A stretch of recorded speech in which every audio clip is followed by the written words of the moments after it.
Jadi karena aku sudah 2 tahun melamar, hampir putus asa dan interview di salah satu BPO terbesar di Kuala Lumpur. Kualitas hidup di sini tuh lebih baik. Public transport di mana-mana, public service kebanyakan sudah teratur. Inilah bentuk kebaikan seseorang.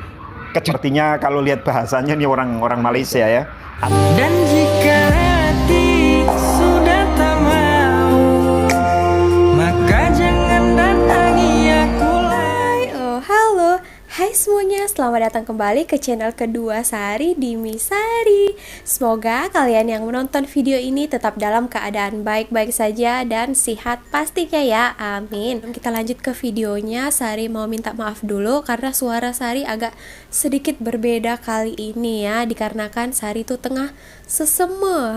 Di video sebelumnya Sari juga ada kasih tahu kan, tapi tak apa, kita tetap buat video ya. Sebelumnya itu kan Sari ada mereaksikan beberapa teman-teman ataupun kakak-kakak itu yang menceritakan tentang Malaysia kan, tapi kebanyakan mereka itu adalah pekerja ataupun pekerja kilang ke. Dan ada satu komentar yang mengatakan seperti ini: buat video orang Indonesia yang bekerja di Malaysia di bidang profesionalnya seperti engineer, dokter, akuntan, dan lain-lain ya.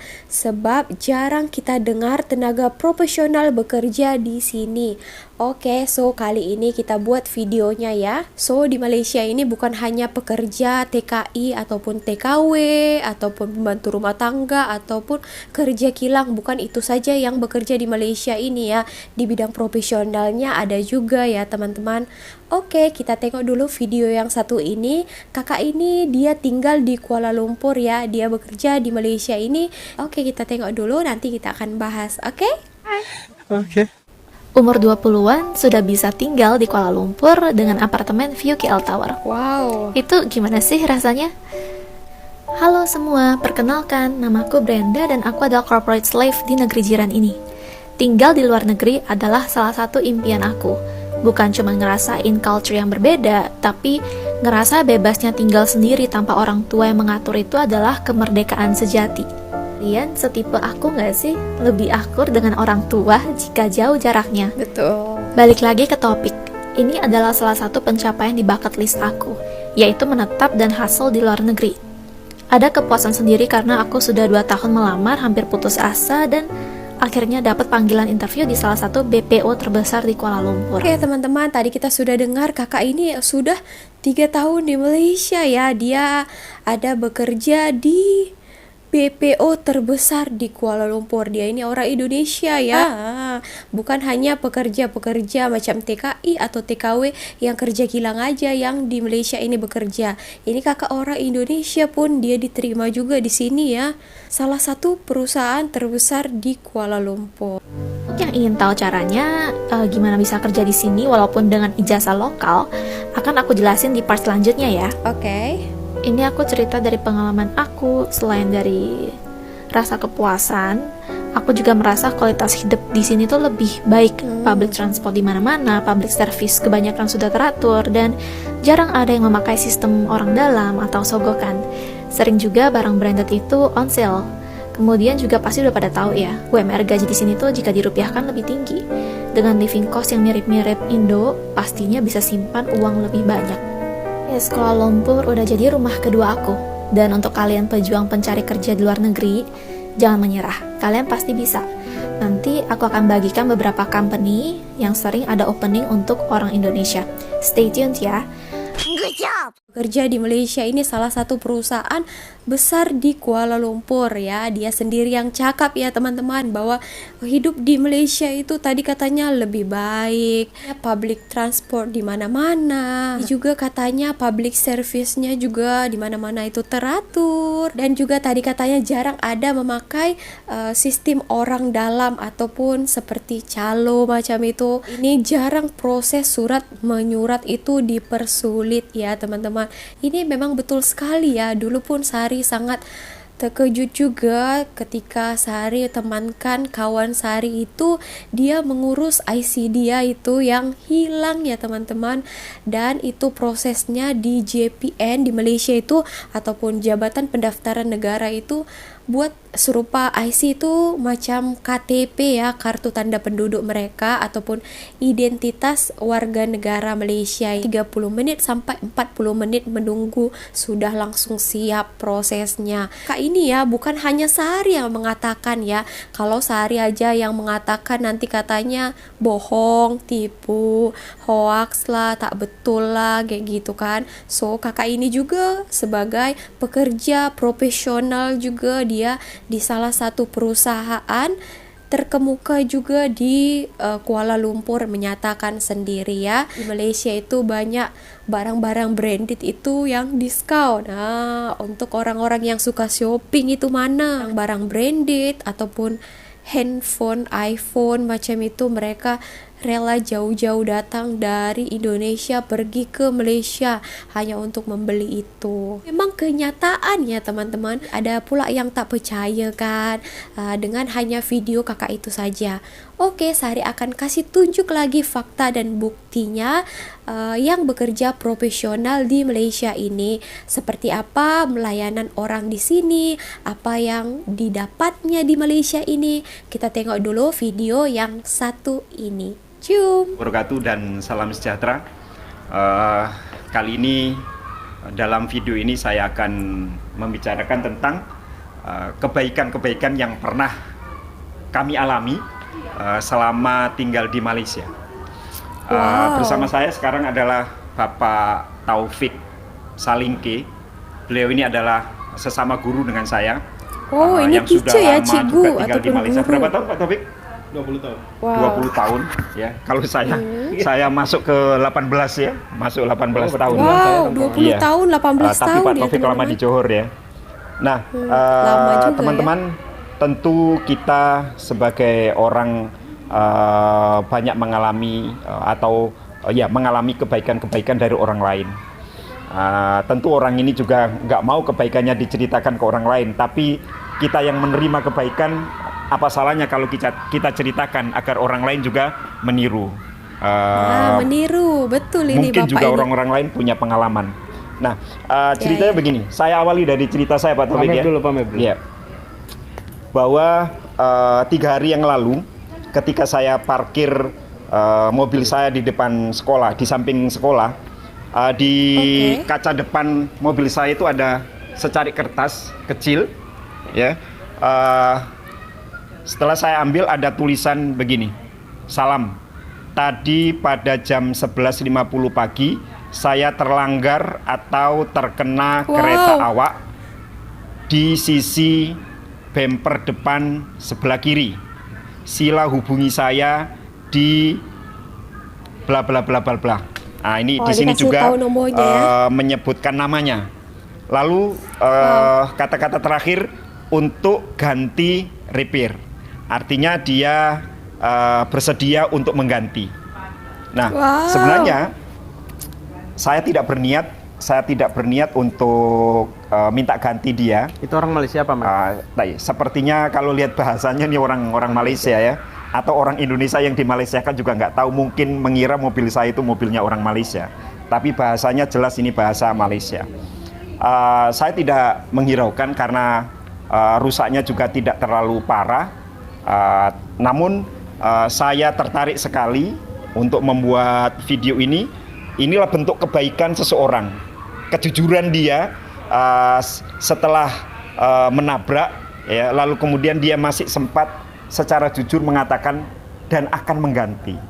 Nah, ini kan jarang kita temui seperti ini ya. Kebanyakannya lari gitu. Iya. Dan saya akan Ya, coba betul, kebanyakan lari. menelponnya nanti. Saya akan telepon. Wah, oke, kita buktikan Oke, ya, dia Malaysia ke Pak atau Taufik, orang apa? siapa dulu ini yang mau bercerita?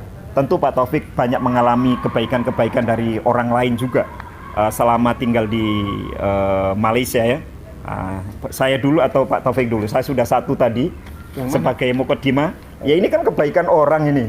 Iya. Walaupun dia bukan menolong saya, tapi ini orang baik. Kalau bukan orang baik pasti lari nih. Ya. Tabrak Iya, lari iya. gitu ya. Kita nggak lihat kan. Iya. Ditelepon dulu, Pak, Mas. Oke, nanti akan saya telepon. Tapi nggak bisa, ini lagi nanti saja kita Oke. telepon. Baik. Oke. Kalau gitu Saya ceritakan kebaikan yang pernah saya alami selama hidup di Malaysia ya. Ya, singkat padat Pak Taufik, Singkat biar padat. ceritanya banyak. Dulu waktu saya dulu saya pernah kuliah di Malaysia dan Oh, pernah mengajar pernah kuliah juga. privat di beberapa rumah. Nah, setelah saya lulus kuliah dan saya kerja di KJRI Johor Bahru, udah beberapa tahun ini setelah lulus kuliah, saya ditelepon oleh seseorang dan saya kenal suaranya, walaupun sekian tahun nggak ada komunikasi lagi. Dalam telepon itu dibilang bahwa ibu saya mau bicara. Saya bilang silakan. Ketika ibunya bicara, langsung bilang, setelah nanya apa kabar, kami ingin diceritakan bahwa tanahnya sudah terjual karena ada pembebasan tanah untuk pembangunan MRT saat itu. Oh, saya bilang syukur. Tapi begini katanya, dulu waktu kamu kuliah saya pernah niat untuk membantu meringankan biaya studinya. Terus saya bilang, oh iya terima kasih, tapi saya sudah lulus. Nah, niat itu walaupun sudah lulus ingin ditunaikan. Bahasa orang Malaysia ingin ditunaikan. Saya bilang, oh iya baik, langsung minta nomor rekening karena saya malu tidak ada komunikasi selama ini. Saya bilang nggak usah kirim rekening lah, insya Allah saya datang silaturahmi kalau saya ke Kuala Lumpur. Nggak begitu, selang berapa minggu saya ke Kuala Lumpur dan saya silaturahmi. Saya sampai dalam rumah, saya langsung saja disampaikan kembali, diulangi kembali bahwa mereka tuh niat memberi uang kepada saya waktu saya kuliah dan baru sekarang dapat ditunaikan. Saya terima, langsung dikasih uang itu. Saya terima. Dan dalam ekspektasi saya pikir sekitar 500 ringgit lah. Sudah banyak ya. Okay. 500 ringgit seorang saya sebagai mahasiswa sudah banyak, besar sekali kalau dikasih 500 ringgit. Iya, betul, banyak tapi juga ketika ya. saya terima ternyata tuh uang itu tebal, 50 semua isinya mungkin. 50 semua isinya. Berapa ya? Tebal. Wah, ini bukan 500. Karena penasaran, saya izin masuk ke kamar mandi untuk wudhu saat itu. Saya tumpang kamar mandi mau wudhu. Oh ya silakan. Dalam kamar mandi itu saya hitung uangnya. Saya hitung uangnya, ternyata isinya tuh 2.500 ringgit. Wow. Banyak lah ya. Wow. 2.500 kalau dirupiahkan 8 sekitar juta ya? 8 juta. 8 juta. Ya, 8 Sekitar juta. Luar biasa itu. Iya. Kalau tukaran 3.500 saja lebih dari 8 juta. Iya, betul. Iya, betul. Zaman sekarang, dalam dunia modern seperti ini, selalu ada kebaikan kita temui. Iya. Ya. Ketika orang-orang melihat bahwa kebaikan, etika sudah tergerus oleh zaman, ternyata kebaikan-kebaikan itu selalu ada. Iya. Banyak orang menganggap bahwa dunia ini sudah jarang ditemui kebaikan ya. Ya. Tapi saya teringat pada satu, saya lupa ini kata-kata mutiara dari mana, ada mengatakan begini, banyaknya kejahatan di dunia ini bukan karena banyaknya orang jahat, tapi karena diamnya orang baik. Oke.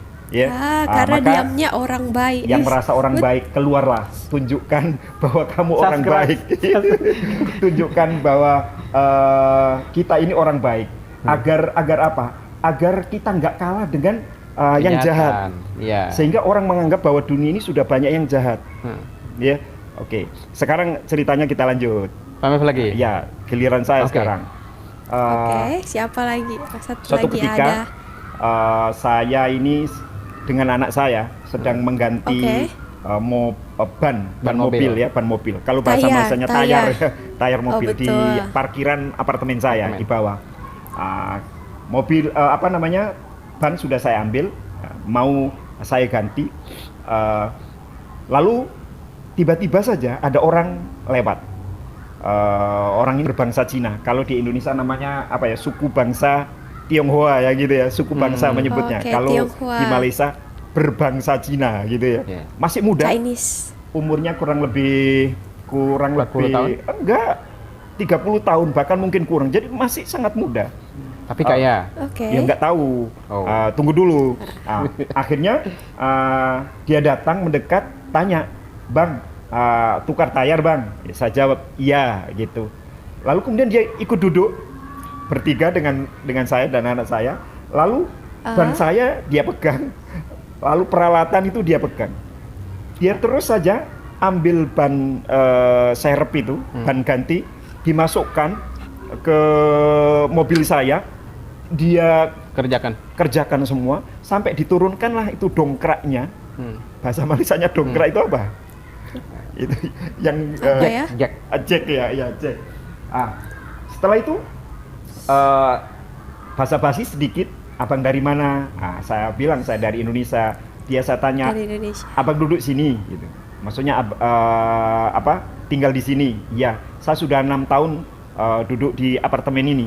"Oh, saya kok nggak pernah lihat," gitu. Saya bilang, "Mana kereta abang?" Saya bilang gitu. Saya panggilnya abang walaupun dia lebih muda. Dia nunjuk mobilnya di parkiran agak atas. Saya di LC, dia di G, tapi kelihatan gitu. Itu mobil saya. Mobilnya Mercedes. Kalau kita menyebutnya Mercy ya, Mercedes-Benz warna orang silver kaya ya. Masa? Serinya saya nggak tahu karena terlihat dari depan. Saya sudah 6 tahun duduk sini, itu kereta saya. "Oh iya, makasih ya, makasih." Dia bilang gitu. Lalu dia pergi begitu saja. Iya. Jadi Tanpa saya mau ini minta balasan. nggak minta tolong. Dia datang, tiba-tiba menolong, ya. Lalu kemudian dia pergi begitu Iya. saja. Apa itu nggak luar biasa? Bagi Ya. saya itu luar biasa. Yes. Nggak kenal sama Zaman sekali kan. sekarang orang nggak kenal. Saya juga sebenarnya tidak membutuhkan pertolongan, tapi dia datang menolong. Dan itu datang dari orang yang berbangsa lain, bersuku bangsa lain. Apa nggak luar biasa itu? Kebanyakannya yang di sini ya, tak kira bangsa apapun. Tadi kata bapak ini pun itu ya, dia berdasarkan pengalaman dia sendiri. Dia sudah 18 tahun di Malaysia, dan bapak yang satu lagi itu 20 tahun ya.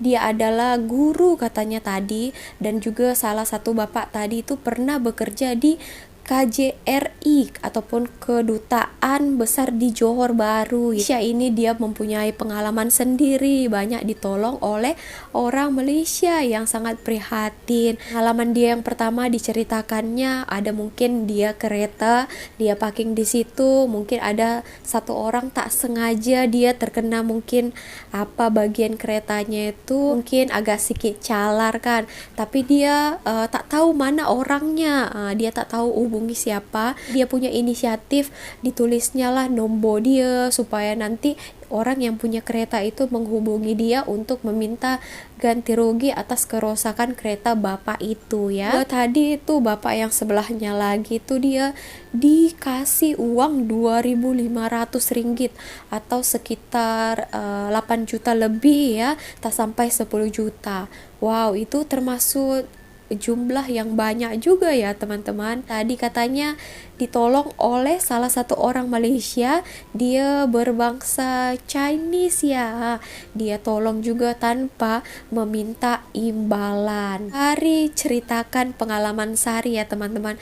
Jadi Sari itu bukan mengada-ngada apa-apa cakapkan, tak berdasarkan fakta, katanya pula macam itu ya kan. Benarnya yang terjadi di lapangan itu kita sendiri, Sari sendiri, bapak-bapak itu juga yang mengalaminya ya. Katakan orang-orang di Malaysia itu sangat prihatin, mau cepat menolong, bukan nak memuji ya teman-teman. Sekali lagi memang itu kenyataannya ya. Banyak sekali pengalaman yang kita rasakan ya. Mungkin teman-teman yang tak pernah merasakan itu memberitahukan bahwa kita itu bohong lah. Ada lagi yang dicakap bahkan kita itu dibayar untuk memuji negara orang. Wow, gila sekali ya yang mengatakan itu. Ya teman-teman, kalau kalian tak percaya lagi apa yang kami katakan itu terserah lah ya. Kami hanya mau orang yang percaya saja yang mendengar cerita kami. Oke, kalau kalian mau tahu bagaimana kebetulan ataupun fakta yang kami rasakan itu, mau kalian rasakan juga, kalian come datang ke Malaysia dan rasakan sendiri. Thank you so much for watching. Sari, doakan Sari cepat sembuh ya, supaya makin banyak kita buat video-video yang lebih menarik lagi. See you on my next video. Sari.